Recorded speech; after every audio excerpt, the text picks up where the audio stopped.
You've been a pretty consistent critic of Ranil Wickramasinghe and Ranilism. How do you see this latest iteration of the Prime Minister? I noticed you've said he's been lucid recently. Could you elaborate on your issues with Ranilism, and specifically, I noted a piece from you from a few years back where you noted Mr. Ranil Wickramasinghe's explicit mentions of an Austrian-style federal model of government, and I think you were quite adamant in your case against that. Could you elaborate on that for us? Well, few people know that I supported Ranil from 1993 to 1997. Okay. And that was even when Milind Moraghoda had gone to Harvard, and he was quite isolated. He was with us when we formed the Premadasa Center. Sirisena Kure, Ranil, we formed the Premadasa Center. So I supported him from 93 to 97. But in 97, Ranil took a sharp turn to the right. Now, I'm afraid about the same thing happening to the SJB. That's another story. But Ranil wasn't always the Ranil we saw from 97 to recently. Up between 93 and 97, let me take a key issue, the war. When the famous Dimbulagala monk passed away, the procession, the motorcade from Dimbulagala across the country was organized by Dr. Jala Jayawardena, the father of Kavinda Jayawardena, and a staunch member of the United National Party under Ranil. He had given air raid sirens to the border villages at that time. The UNP at that time under Ranil was critical of Chandrika on the so-called Union of Regions package. Okay.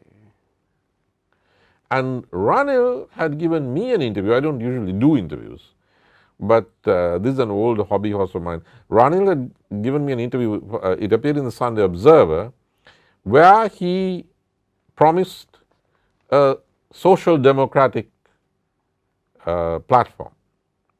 And Imtiaz Bakir Maka has still not forgiven me. He tells me every month or something in one of our many telephone conversations, he says, "You're the one who told me to support Ranil because you said he can be like Tony Blair.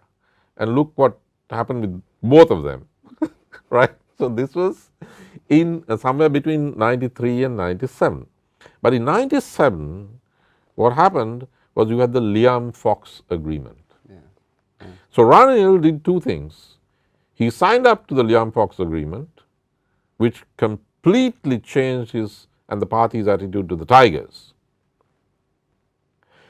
And secondly, he hooked the party up with the IDU, the International Democratic Union, the international gathering of the centre-right, the two pillars of which were the US Republicans and the British Conservatives. Now, no previous leader of the United National Party had done so. Not from DS right down, nobody had. Even though they were perhaps rightward leaning, but nobody wanted to get into this ideological battle. But he did that. So from that day, that year, I've been opposed to him on grounds of policy. Now, it's nothing personal. We've never had even the slightest personal issue. So that went on for 25 years. And I warned the UNP in print from 2010, look, this is going to exterminate you electorally, give this to Sajid. And they didn't do that. If they'd done so in 2019, early enough, when Gota was already, running for office, they held back the nomination. Sajid may not have won, I don't think he would have won, but he would have clocked 45%, which would have meant that at the parliamentary election, they wouldn't have got the two-thirds, right? So I opposed Ranil, I supported him when I thought he was doing something right. I opposed him during the long period I thought he was doing something wrong. So there is no one single Ranil project.